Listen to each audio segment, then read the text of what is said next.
നോക്കൂ, നമ്മുടെ വരുമാനം പലപ്പോഴും നമ്മുടെ സ്കില്ല് മാത്രം കൊണ്ട് ഉണ്ടാവുന്നതല്ല, നമ്മുടെ സ്വയം ബോധ്യത്തിൻ്റെ കൂടി ശക്തമായി അവിടെ സ്വാധീനിക്കുന്നുണ്ട്.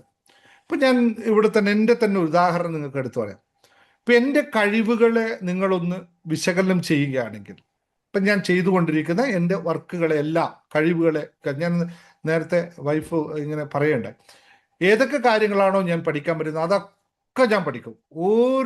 ഒരു ദയം ദാക്ഷിണ്യമില്ലാതെ പഠിക്കും. എനിക്ക് പഠിക്കുക എന്ന് പറഞ്ഞാൽ, അറിയുക എന്ന് വെച്ചാൽ ഞാൻ ഇരുന്ന് അതിനെ റിസർച്ച് ചെയ്ത് കണ്ടുപിടിക്കും. അതെനിക്ക് ഭയങ്കര താല്പര്യമുള്ള വിഷയം, എൻ്റെ സ്കില്ലാണത്. അതെല്ലാം എനിക്ക് കാശ് തരുമോ? തരുമോ? എല്ലാം കാശ് കൊണ്ട് തരുമോ എനിക്ക്? ഇല്ലല്ലോ. പക്ഷെ എവിടെയാണ് എനിക്ക് കാശ് ഉണ്ടാക്കാൻ പറ്റുന്നത് എന്നുള്ള സ്വയം ബോധ്യം എനിക്ക് എവിടെയുണ്ട്, അവിടെ മാത്രം ഞാൻ കാശ് ഉണ്ടാക്കാൻ പോകും.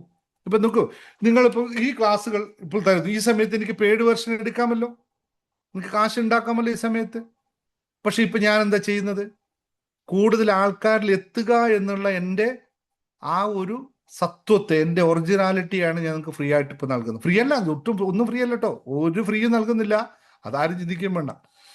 ഫ്രീ അല്ലത്. കാരണം ഇതിന് നിങ്ങൾ എഡ്യൂക്കേറ്റ് ചെയ്യുന്നുണ്ട്, അതിന് എനിക്ക് യൂണിവേഴ്സ് നൽകുന്നുണ്ട്, അതുകൊണ്ടാണ് ഫ്രീ അല്ല എന്ന് പറഞ്ഞത്. അപ്പോ ഈ ബോധ്യത്തിനെയാണ് നമ്മൾ എടുക്കേണ്ടത്. എവിടെയൊക്കെ സ്കില്ല് നമ്മൾ ഉപയോഗിക്കണം, എല്ലാ സ്കില്ലും എനിക്ക് ഉപയോഗിക്കണോ, ഇവിടെ ഉപയോഗിച്ചു, ഇത് നമ്മൾ മനസ്സിലാക്കണം. ഈ മനസ്സിലാക്കലാണ് നമ്മുടെ അർഹതയുടെ ഏറ്റവും വലിയ മൂല്യമെന്ന്.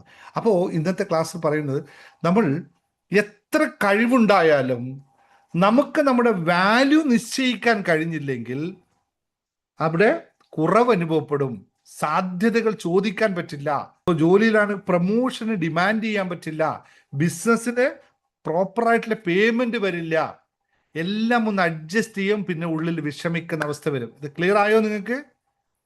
അപ്പോ പലരും എന്താ ചെയ്യുന്ന വെച്ചാൽ, ഞാൻ വളരെ നല്ലവനാണ് അതുകൊണ്ട് അഡ്ജസ്റ്റ് ചെയ്യുന്നു എന്നുള്ള ഒരു മുടന്തൻ ന്യായം അങ്ങ് പറഞ്ഞു പോകും. ഇതൊന്നും നല്ലതിനാണെന്നൊന്നും ആവില്ല. ഉള്ളിലുള്ള ആ ഒരു ബ്ലോക്കിന്റെ അടിസ്ഥാനത്തിലാണ് ഈ പറയുന്നത്, ഞാൻ നല്ലവനായതുകൊണ്ട് എവിടെ അഡ്ജസ്റ്റ് ചെയ്തോളൂ. അല്ല, അങ്ങനെയൊന്നും ചെയ്യാൻ പറ്റില്ല.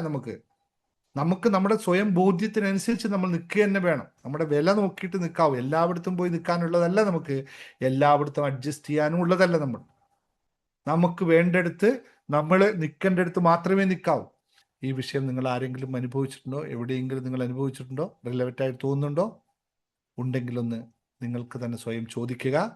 എൻ്റെ വാല്യൂ ഞാൻ തന്നെയാണ് കുറക്കുന്നത് എന്ന് മനസ്സിലാക്കുക.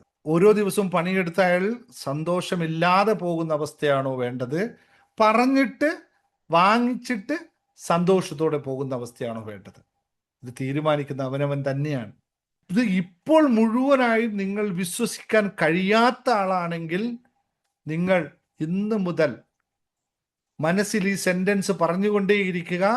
ഞാൻ സമൃദ്ധിക്ക് അർഹനാണ് എന്ന് പറഞ്ഞുകൊണ്ടേയിരിക്കുക. നിങ്ങൾ നമ്മുടെ ഒപ്പനൊപ്പനോലോ മറ്റോ വന്നിട്ട് ആ ബ്ലോക്കേജിന്, നിങ്ങൾ പിടിച്ചു വെച്ചിരിക്കുന്ന ആ മണിയുടെ മൂല്യത്തെ ഒന്ന് ഫൊർഗീവ് ചെയ്ത് കൊടുക്കുക. എന്നിട്ട് സ്വയം മൂല്യത്തോടു കൂടി സമൃദ്ധി അർഹനായി മാറുക. വേറെ ഒരു വഴിയില്ല. സമൃദ്ധിക്ക് അർഹനാവാത്തവർക്ക് ഒരിക്കലും സമൃദ്ധി ലഭിക്കുകയില്ല. അതുകൊണ്ട് നിങ്ങൾ ആയേ പറ്റുള്ളൂ.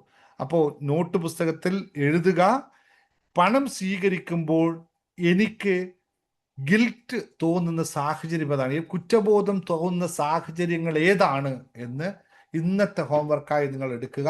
നാളത്തെ ക്ലാസ്സിൽ വരുമ്പോൾ അത് നിങ്ങൾ എഴുതി തയ്യാറായിട്ട് വരണം. പണം സ്വീകരിക്കുമ്പോൾ എനിക്ക് കുറ്റബോധം തോന്നുന്ന സാഹചര്യങ്ങൾ ഏതാണ്? പേയ്മെന്റ് ചോദിക്കുമ്പോൾ നിങ്ങൾക്ക് കുറ്റബോധം തോന്നാറുണ്ടോ? അല്ലെങ്കിൽ പേയ്മെന്റ് കൊടുക്കുമ്പോൾ നിങ്ങൾക്ക് തോന്നാറുണ്ടോ?